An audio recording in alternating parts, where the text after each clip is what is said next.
Joining us now for a look at their full-year results is Ahmed Mahomed, the CEO of Datacentrix. Ahmed, thanks for your time. A couple of years ago, you mentioned how Datacentrix had to adapt to the changing environment. You've got three very distinct business segments. So you've got your managed services, your business solutions, and your technology. In this set of results, we really saw the technology coming through. Tell us how the adaptation of your business is coming along.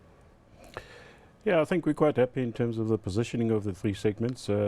Historically, what we termed infrastructure, now termed technology, and I'll explain the reason why, used to be 90% plus of our business, and it was really a commodity-driven business. Essentially, management foresaw at the time that commodity pricing was going to become under pressure, and it's going to become quite competitive in the future. And we changed the strategy to going to managed services. Today, managed services and business solutions effectively contribute north of 50% of our profitability.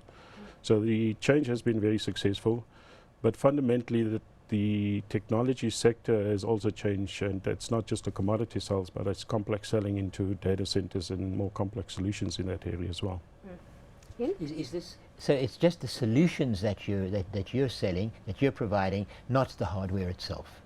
We do both. Historically, we just provided the hardware. Today, we provide the total solution, and that's a significant change and difference in the organization. Instead of just dropping a box and saying, here's your laptop, we configure it, we image it, we connect it to the network, and we then subsequently manage that piece of equipment. Have you found there's been a good reaction to this, what we can only call more customer-friendly type approach? Absolutely, and you start engaging a lot more strategically with your customers, yes, because now it's not a discussion in terms of a unit entity like buying a tin of baked beans at the supermarket. It's effectively having a discussion as to how we utilize technologies to improve your business efficiencies or drive whatever strategies organizations are driving, whether that's growth or cost savings. Has there been a welcome appreciation of the fact that you want to share the strategy of your clients yourselves? We've seen a significant uptake on that. In fact, we've just been awarded by Frost & Sullivan as one of those entities in South Africa that ranks very highly in that space. So the engagement model has taken effect, right, and we're seeing that becoming more and more of a requirement in the local industry. You know, too often I think as IT companies we tend to drop the technology on the customer's lap, and the reality is you need to start architecting that and driving it, and technology is purely an enabler for those entities for business growth, and that's the departure point for us. Ahmed, just another point on your results. You mentioned that the public sector performance in terms of your revenue, that's improved, but yes, the private sector's come under a bit of pressure. How is this going to impact your bottom line? And you know, historically, were you seeing a lot more of your revenue coming through from the private sector? I think I must just firstly point out we've secured business to the tune of 500 million, and we've never really historically been in that position. That revenue hasn't flown through, and typically it will affect all three areas of our business.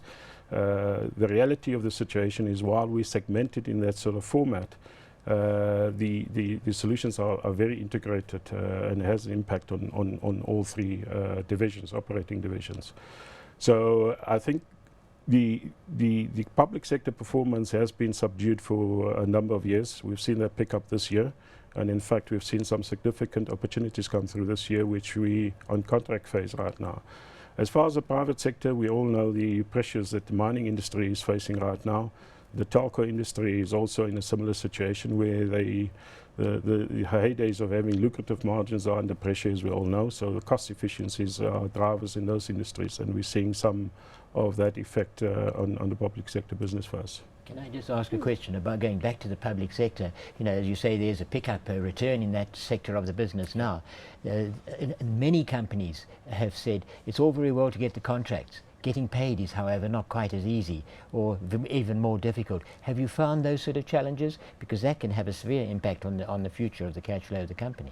Absolutely, and we're very cognizant of the cash flow of the business. As you've seen in the last reporting period, we've generated well, we've converted basically 200% of our profit to cash and in a healthy cash position. So it is a critical area. We have to manage it tightly. It's a lot more challenging in government. No getting away from that, and we make sure that we take the steps necessary to ensure that we do get paid. Yeah. To date, we've been fairly lucky, and we've it may drag out in terms of the payment when we do get paid at some point in time. Yeah, sooner rather than later, preferably. Yes. Your strategy has been organic growth, and recently you've seen the acquisition to buy Infrasol. Tell us about the synergies that you're hoping to derive from there. How important is Infrasol going to be to Datacentrix as a whole? I think Infrasol is critical for us in the space of data center facilities management. They've got skills which are very complementary to our business. So in that space, they bring quite a bit of skills into the business.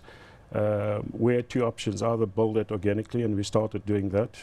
But given the positioning of Infrasol and the capability around that area, we brought them on board. It also provides critical mass for us in our business, so economies of scale, applying our investment areas to the benefit of Infrasol and vice versa. You get efficiencies, and through that we should release, or reduce cost in both businesses. Ahmed, thank you so much for coming in today and giving us a better understanding of your business. I was watching the monitor before whilst you were busy talking. Investors reacting positively, share prices up 2.4%. That was Ahmed Mahomed. He's the Chief Executive of Datacentrix.